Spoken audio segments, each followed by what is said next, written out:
बोले श्री प्राणनाथ प्यारे की जय, कृष्ण कन्हैया लाल की जय। हद और बेहद से पारा अपना रंग महल न्यारा। हद और बेहद से पारा अपना रंग महल न्यारा। सर्वरस सागर से हम चले, सर्वरस सागर से हम चले। केल पुलाव की पाट घाट पहुँचे, केल पुलाव की पाट घाट पहुँचे। झिलना कर साजू सिंगार अपना रंग महल न्यारा। हद और बेहद से पारा अपना रंग महल न्यारा। चांदनी चौक में आना खड़े, चांदनी चौक में आना खड़े। सो सीढ़ियाँ फिर ऊपर चढ़े, सौ सीढ़ियाँ फिर ऊपर चढ़े। आंग उमंग परंपरा अपना रंग महल न्यारा। हद और बेहद से पारा अपना रंग महल न्यारा। सन्मुख धाम दरवाजा बड़ा, सन्मुख धाम दरवाजा बड़ा। झिल मिल करता दर पंजरा, झिल मिल करता दर पंजरा। थंब 28 शंकर के पारा अपना रंग महल न्यारा। हद और बेहद से पारा अपना रंग महल न्यारा।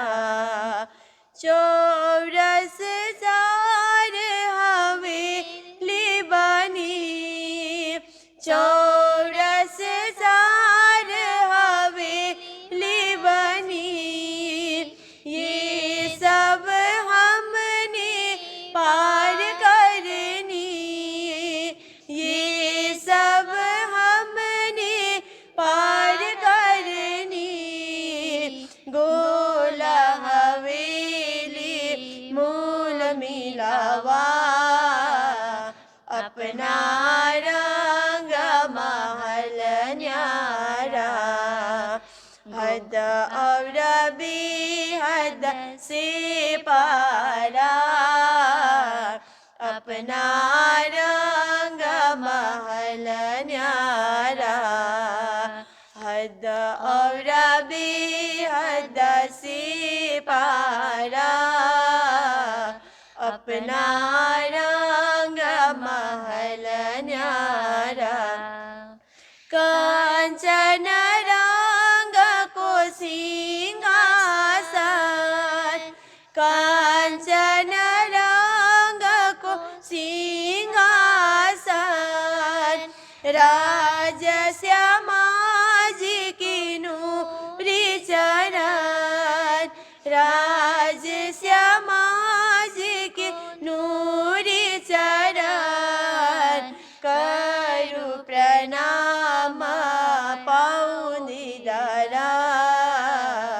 अपना रंग महल न्यारा हद और बेहद से पारा अपना रंग महल न्यारा हद और बेहद से पारा अपना रंग महल न्यारा अपना रंग महल न्यारा। बोले श्री प्राणनाथ प्यारे की जय।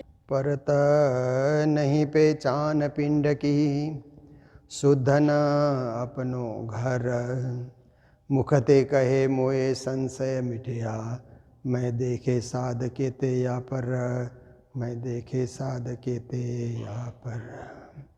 बोलो कृष्ण कन्हैया लाल की, श्री निजानंद स्वामी की, श्री प्राणनाथ प्यारे की, महारानी बाईजुराज की, महाराजा छत्रसाल की, गुरुजी मंगलदास महाराज की, श्री कृष्ण प्रणामी धर्म की, तीनों पुरी धाम की, सर्व सुंदर साथ की।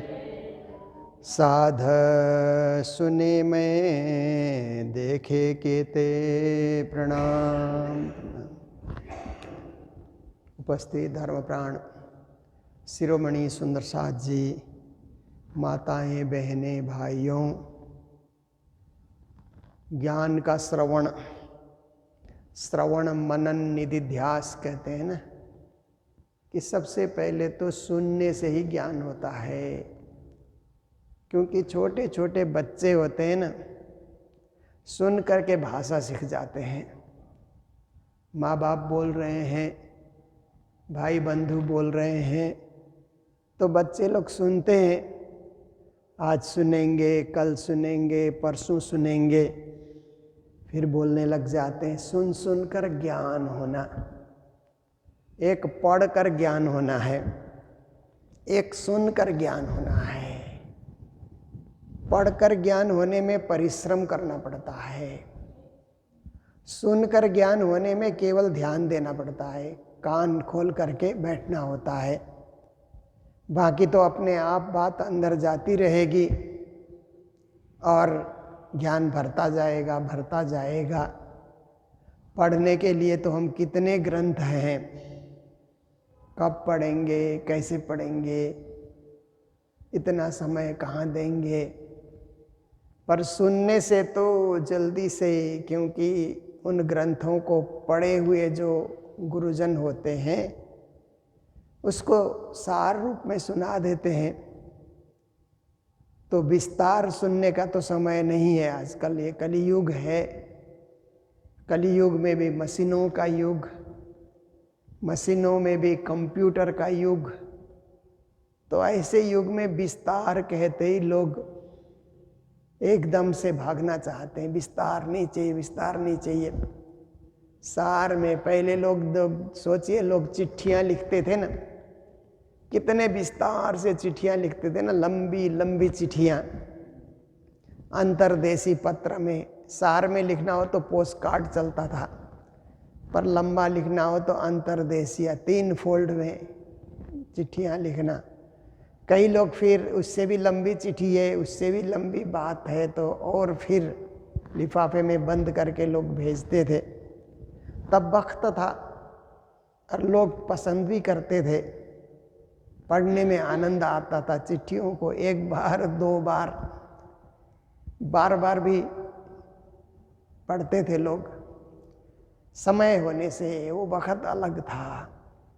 अब समय ऐसा आ गया कि छोटा संक्षेप में, जैसे आप देखिए ना, ये कॉरपोरेट फील्ड में जो चिट्ठियां जाती है 1 पेज में, मैसेज आजकल भेजते हैं ना, बहुत थोड़ा संक्षिप्त में मैसेज भेजना है, लंबा नहीं लिखना है। लंबा पढ़ने का किसके पास टाइम है, लंबा दिखता है ना। हम लोग भी ये व्हाट्सएप में कुछ कुछ लोग मैसेज भेजते हैं ना, छोटा है तो पढ़ लेते हैं, लंबा होगा तो नहीं पढ़ते, इतना वक्त कहाँ है। और कभी कभी सोचते हैं कि लिखने वाले के पास इतना समय कहाँ से आया, लिखता ही जा रहा है, लंबा से लंबा करता जा रहा है। तो सार और संक्षेप, ये आज के समय का क्या है कि एक उत्पाद हम कहें, आज के समय का एक प्रतिफल है कि सब कुछ सार में हो, सब कुछ संक्षेप में हो और बात समझ आ जाए, पूरी बात समझ आ जाए। तो इसके लिए श्रवण भक्ति, हम सुने और ज्ञान हो जाए, सुनने से ही ज्ञान हो जाना। और मनन भक्ति में क्या होता है कि सुनने से कभी कभी जल्दी भूल जाते हैं, इसीलिए सुनी हुई बात को मन तक पहुंचा करके रखना, क्योंकि मन उसको संग्रह करता है ना, तो मन तक पहुंचा देना। मन में जो बात पहुंचती है फिर भूलेंगे नहीं। क्योंकि कभी कभी क्या होता है कि हम एक फ़ोन आया तो एक बात आती है ना, एक समाचार आता है, फिर उसी समय दूसरा फ़ोन आता है तो दूसरी बात लेकर के दूसरा समाचार कोई देगा, फिर फ़ोन के ऊपर फ़ोन आते गए तो कितना याद रखेंगे। पर जो सुनी हुई बात को हम मन तक पहुंचा देंगे, मन में स्थापित करेंगे, तो हम नहीं भूलेंगे। फिर मन में स्थापित होने के बाद बस हम फिर थोड़ा वक्त मिलते ही वो काम करने लग जाते हैं। तो देखिए, मनन भी जरूरी है, मात्र श्रवण से नहीं चलेगा, मनन करना भी जरूरी है। और फिर निधिध्यास कहते हैं। निधिध्यास का अर्थ होता है उसको जीवन में आत्मसात कर लेना, जीवन में पालन करना, उसको जीवन में अवलंबन करना। जो बात हमने सुनी उसको मनन करना और जीवन में धारण करना। धारण करने को निधिध्यास कहा जाता है। जैसे आप देखिए कि आपने चर्चा के दरमियान में आपने सुना कि सुबह जल्दी उठना चाहिए, तो आपने मनन कर लिया, मन तक पहुंचा दिया, तो आप फिर निधिध्यास मतलब अभ्यास शुरू करेंगे, फिर सुबह जल्दी उठने का अभ्यास करेंगे।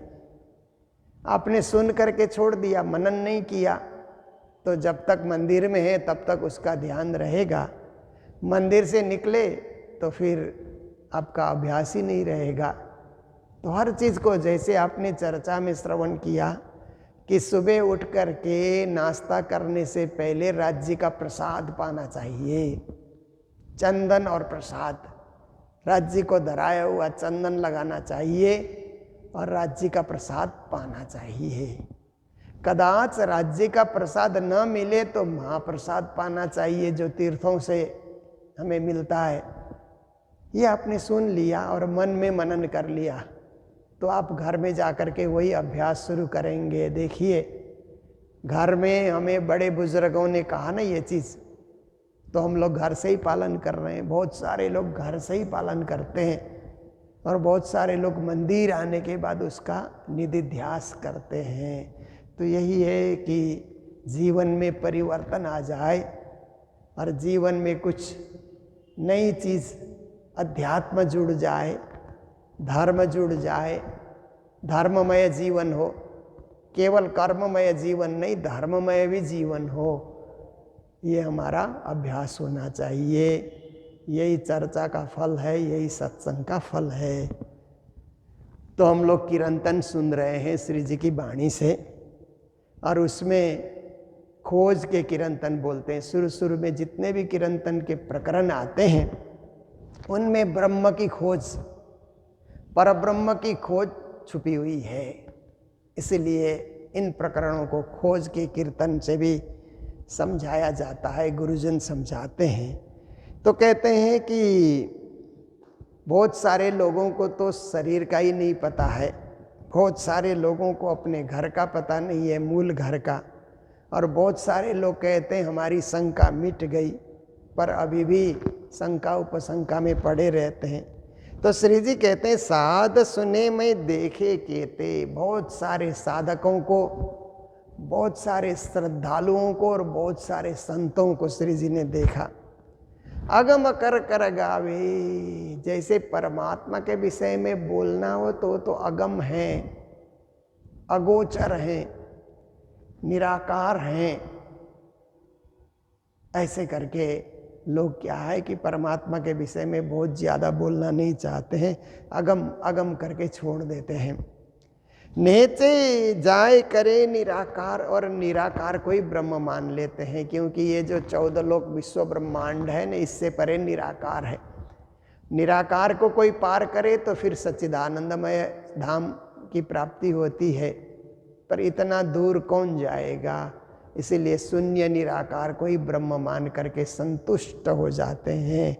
तो श्री जी महाराज कहते हैं कि निश्चय ही उनको निराकार में जाना है, या ठौर चित्त ठहरावे। इसलिए अपने चित्त वृत्ति को निराकार में ठहरा देते हैं, स्थिर कर देते हैं। इससे आगे की खोज नहीं चाहिए हमें आगे बढ़ना ही नहीं, आगे जानना ही नहीं, बस निराकार में हम संतुष्ट हैं। ब्रह्म निराकार है, उसी में हम संतुष्ट हैं। वही निराकार ब्रह्म साकार होकर के जगत में अवतार लेता है।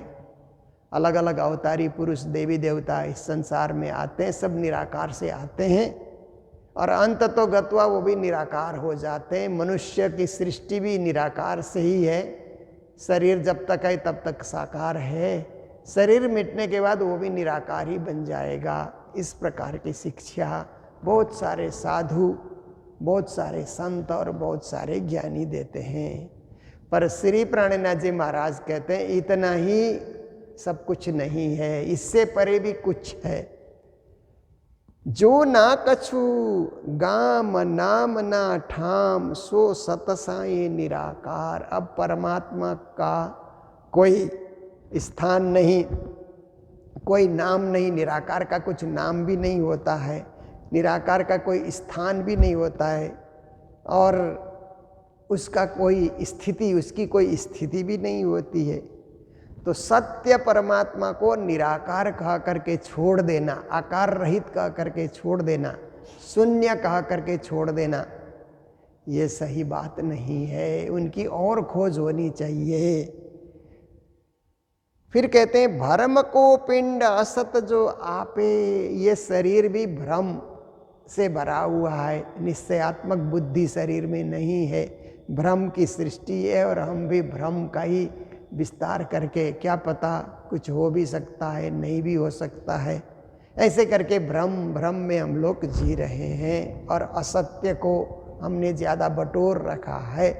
सत्य बातों को कम स्वीकार किया, असत्य बातों को ज़्यादा स्वीकार किया। सो आप होत आकार। पर कहते हैं कि हमारे पास शरीर है ना, आकार है। हमारे पास शरीर है तो परमात्मा के पास भी शरीर है। हमारे पास शरीर नश्वर शरीर है, परमात्मा के पास अविनाशी शरीर है। हमारे पास पंच तत्व का शरीर है, परमात्मा के पास सच्चिदानंद से युक्त शरीर है। हमारे पास ये क्या है कि ये पंच महाभूत बोलते हैं ना, इससे हमारा शरीर का निर्माण हुआ है। परमात्मा का शरीर नूरी है, ज्योतिर्मय, चिन्मय स्वरूप है परमात्मा का। तो इस तरह से श्री जी महाराज परिभाषित करते हैं। खुद हम साकार हैं तो वो भी साकार है, क्योंकि निराकार साकार को नहीं बना सकता, साकार ही साकार को बना सकता है। शून्य से कोई चीज़ की सृष्टि नहीं होती है, हर चीज़ की सृष्टि कोई पदार्थ से होती है। जैसे विज्ञान कहता है ना, something comes out of something, बोलता है ना विज्ञान। Nothing comes out of nothing. Zero से जीरो की सृष्टि होती है, एक से एक की सृष्टि होती है। जीरो से एक कभी नहीं होता है, एक के लिए एक ही चाहिए, और जीरो से केवल जीरो जीरो बढ़ाते जाइए, शून्य से शून्य ही होता है। तो इसके लिए उदाहरण दिया जाता है कि कोई ज़माना ऐसा था कि एक बाप जो था ना, वो निराकारवादी था। ब्रह्म निराकार है ऐसा बाप बोला करता था। तो बेटा भी पढ़ लिख लिया, तो बेटा को लगा कि ब्रह्म निराकार है तो हम कैसे साकार हैं, फिर हमारा शरीर है, सब कुछ हम जानते हैं, तो निराकार ने हमें कैसे रचा।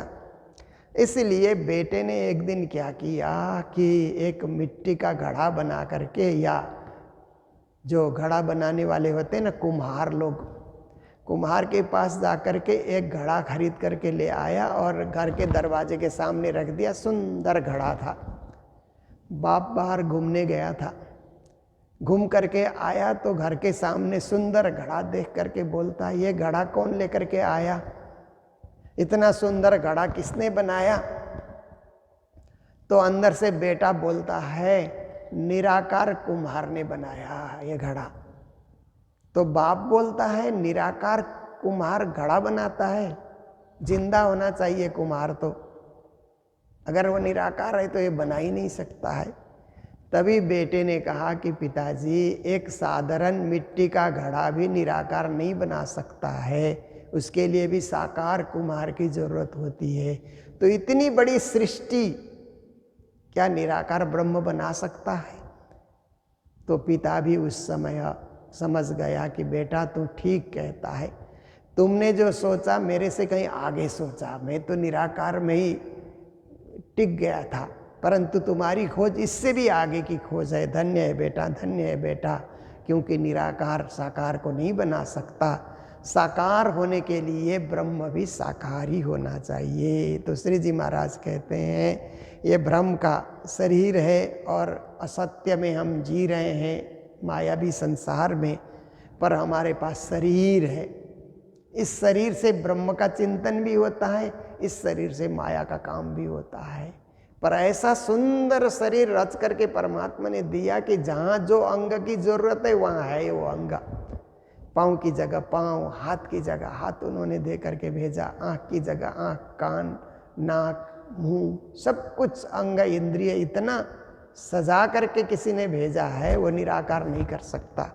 वो शुद्ध साकार परब्रह्म परमात्मा की कृपा से ही संभव होता है। इसलिए अपने पास आकार है तो ब्रह्म का भी आकार है, इस रूप में ध्यान करना चाहिए। जिन मंडल ए माड़े मंडप थो बन थम बन बंध। फिर कहते हैं कि परमात्मा ने ऐसी सृष्टि रची है, पृथ्वी की सृष्टि आप देखिए, तो कहते हैं कि ऐसा पृथ्वी का मंडप उन्होंने सजाया है, खेल का मंडप उन्होंने सजाया है। पृथ्वी किस पे टिकी है?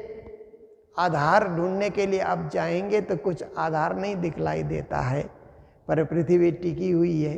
आकाश में तारे टिके हुए हैं, उनके लिए भी कोई खंभा लगा करके तारों को टिकाया गया हो ऐसी बात भी नहीं है, उनको भी तारे भी टिके हुए हैं, नक्षत्र भी टिके हुए हैं, और पृथ्वी भी इस तरह से टिकी हुई है। थो बन थम बन बंधा, किसी चीज़ से बांध करके नहीं रखा, किसी चीज़ से इसको अटका करके नहीं रखा। वाको ना ही कहत क्यों साधु, ए रच्यो कि न कहूँ न सनंदा। इतनी बड़ी सृष्टि जो साकार दिखलाई दे रही है, सारे आकाश में नक्षत्र और तारे साकार दिखलाई दे रहे हैं, सब आकाश में टिमटिमा रहे हैं, चमक रहे हैं, और पृथ्वी भी इस तरह से हरियाली से परिपूर्ण है, अनेक प्रकार के जीव और जीवन से पृथ्वी भी परिपूर्ण है। ऐसा सब आँखों से दिखलाई दे रहा है, फिर भी निराकार कहना ये कोई बुद्धिमता वाली बात नहीं है। थोड़ा भी हम दिमाग लगाएंगे तो परमात्मा के सच्चिदानंद घन होने का, सच्चिदानंद स्वरूप होने का आभास होने लग जाता है। इसलिए ये सब किसने रचा? साकार की रचना कौन कर रहा है? इसकी खोज होनी चाहिए और इस तरफ झुकाव होना चाहिए सभी जिज्ञासुओं को, संतों को। इस प्रकार श्री जी समझा रहे हैं। जिन साए रखनाए पहाड़ चुनाए, रवि शशि नक्षत्र फिराए, फिरत है निस रंग रुत फिरती, ऐसे अनेक बैराट बड़ा है। जिस परमात्मा ने इतने बड़े बड़े सागर है ना, समुद्र जिनको कहा जाता है, पानी की रचना जिन्होंने की, 5 तत्व की रचना जिन्होंने की, और इतने बड़े बड़े सागर जिसने बनाए, इतने ऊंचे ऊंचे पहाड़ जिन्होंने बनाए सृष्टि में। आप देखिए ना, हिमालय पहाड़ कितने ऊंचे ऊंचे पहाड़ हैं, कई जगह सागर हैं, और कई जगह रवि शशि नक्षत्र फिराए, और इस पृथ्वी की सुरक्षा के लिए सूर्य और चंद्र का परिभ्रमण करा रहे हैं। रवि शशि नक्षत्र ये जो है अब नियमित रूप से ये भी घूम रहे हैं अपनी अपनी धुरी में, अपनी अपनी परिधि में ये भी घूम रहे हैं। फिरत है निसर रंग रुत फिरती, और दिन रात जिसने बना दिए, दिन में शुभ कर्म करने के लिए, रात्रि में विश्राम करने के लिए व्यवस्था जिन्होंने की, और अनेक रंग जिन्होंने बनाए। धरती में देखिए फूलों के कितने रंग हैं, अलग अलग रंग, अलग अलग सुगंधी, अलग अलग सुवास, ये सब जिन्होंने भरा। और ऋतुएं बनाई जिन्होंने, 6 ऋतुएं। ऋतु के हिसाब से प्रकृति में परिवर्तन आता है, जैसी ऋतु वैसे प्रकृति का स्वभाव बन जाता है। तो ऐसे अनेक विराट बनाए, एक विराट में हम लोग बैठे हुए हैं, पर ऐसे अनेक विराट ब्रह्मांड परमात्मा ने सृष्टि की है, परमात्मा ने बनाया है। इसलिए ऐसे परब्रह्म परमात्मा जो हमारे स्वामी हैं, रक्षक हैं, सर्वेश्वर हैं, श्री राजी हैं, पूर्ण ब्रह्म परमात्मा, उनकी पहचान होनी चाहिए, उनके तरफ हमारा झुकाव होना चाहिए।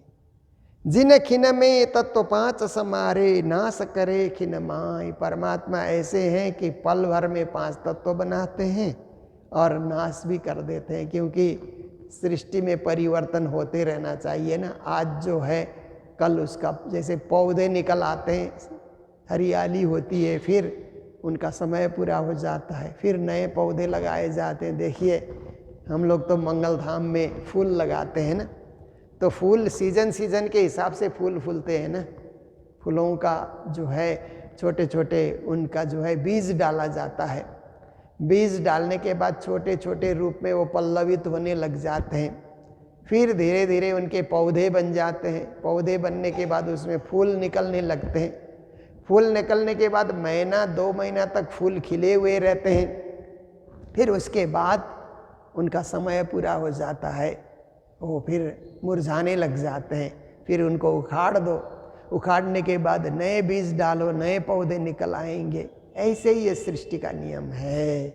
हमारे बाप दादे पुराने लोग थे, वे चले गए, आज हम लोग जी रहे हैं, हमारा भी कार्यकाल पूरा होगा, एक दिन तो हम लोग भी चले जाएंगे, नई सृष्टि आएगी, बच्चे आएंगे, वो बड़े होंगे, ये सृष्टि में चलता रहता है। और इस प्रकार की व्यवस्था जिसने बनाई कि पृथ्वी खाली न हो, पृथ्वी हरा भरा रहे, जंगलों से, घास से और फूल पौधों से, पेड़ों से, फलों से पृथ्वी हरा भरा रहे, जीव जंतुओं से पृथ्वी हरा भरा रहे, मनुष्य से भी पृथ्वी सुंदर बन करके रहे।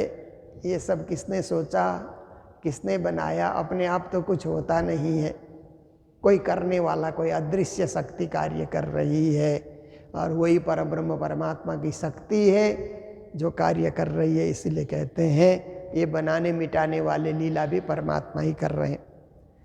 ये कहाँ से उपाय कहाँ ले समाये, ये विचारत क्यों ना आए। श्री जी महाराज कहते हैं सृष्टि की उत्पत्ति कहाँ से हुई और कहाँ तक सृष्टि चलेगी, ये विचार करो। और विचार करने के बाद परमात्मा के स्वरूप का चिंतन करो। परमात्मा अरूप नहीं है, स्वरूप है, इसीलिए स्वरूप का चिंतन करके परब्रह्म परमात्मा को पाने के लिए प्रयत्नशील बनो। प्रणामी भक्ति, निजानंद भक्ति जिसको कहा जाता है ना, ये निजानंद भक्ति प्रणामी पद्धति में परमात्मा स्वरूप वाले हैं, इसीलिए हम लोग स्वरूप का पाठ करते हैं न। स्वरूप सुंदर सनकूल सुकोमल रुआ देख नहीं ना खोल नूर जमाल।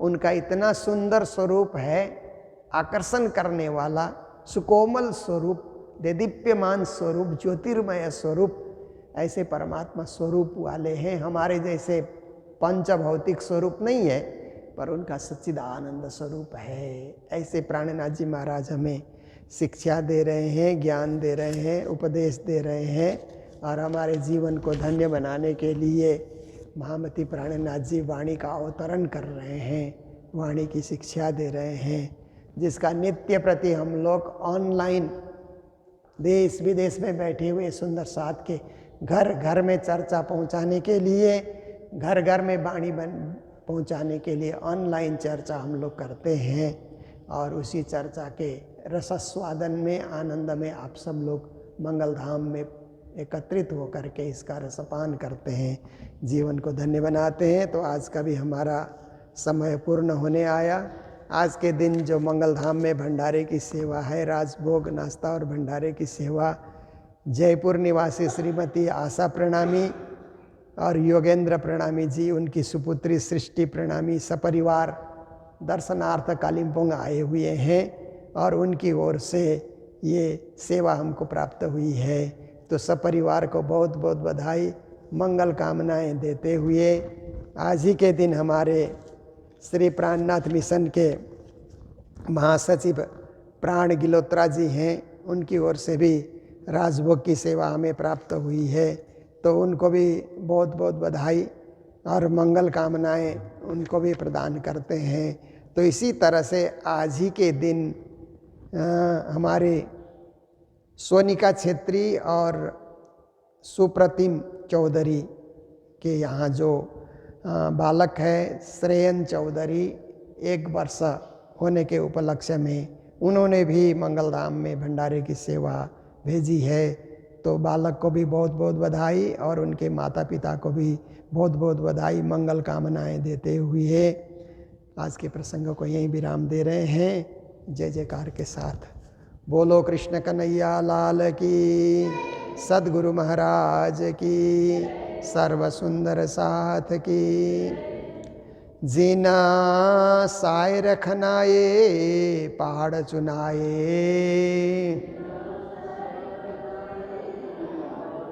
रवि शशि नक्षत्र फिराए, फिरता ऐ निशा रंग रूत फिरती, ऐसे अनेक विराट बनाए, ऐसे अनेक विराट बनाए। बोलो श्री प्राणनाथ प्यारे की, श्री धाम के धनी की। प्रणाम।